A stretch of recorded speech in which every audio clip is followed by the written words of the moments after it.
Hi there.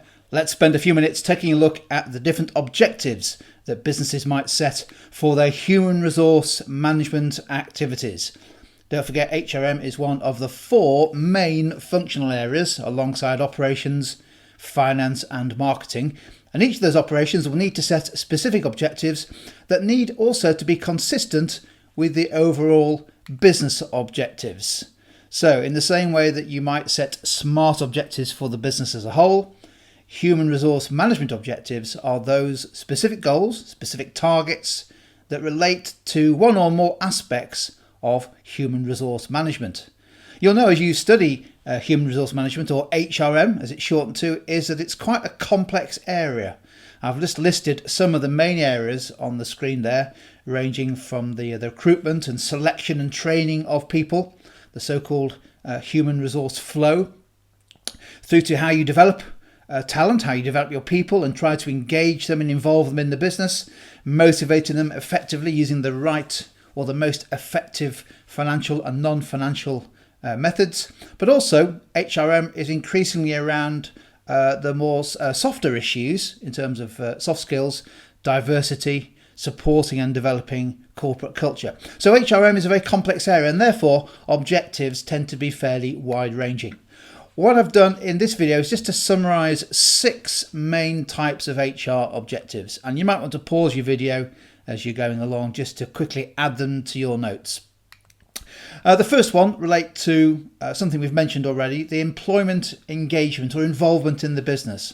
Now this can typically be measured either regularly or periodically through surveys, so typically qualitative and quantitative surveys that might ask, for example, employees the extent to which they feel engaged in the business, their engagement, their understanding of what the business issues are and their involvement in decision making. And you might also get some feedback about the objectives here from appraisals that are completed by staff. Linked to this is this idea of training and talent development. So I've put down 2 areas of objectives here. Talent development is really is the business trying to ensure that it brings its employees through the business. It develops them. Maybe they start at a particular level in the business. They are trained and they hopefully then go on to be promoted to a more challenging or more senior position in the business. And you can measure that, for example, by the one there at the bottom, the percentage of vacancies in the business that are filled by internal rather than external candidates. That's a good measure of whether your talent development is being effective. Training is a broader term, a broader concept, and clearly it can be measured in all kinds of different ways. You can measure the effectiveness of training, again by employee surveys, but also you can get a quantitative measure by looking at the spend on training, perhaps in relation to the number of employees. Or perhaps you might look at spend on training as a percentage of sales and compare or benchmark that against other leading competitors or other industries. The last 3 here, the 4th human resource objective relates to diversity. Increasingly important to make sure that firms and businesses, particularly as they grow bigger and more complex, have a sufficient diversity, both in terms of gender, ethnicity, clearly, and experience. Very important for a business to be sustainable.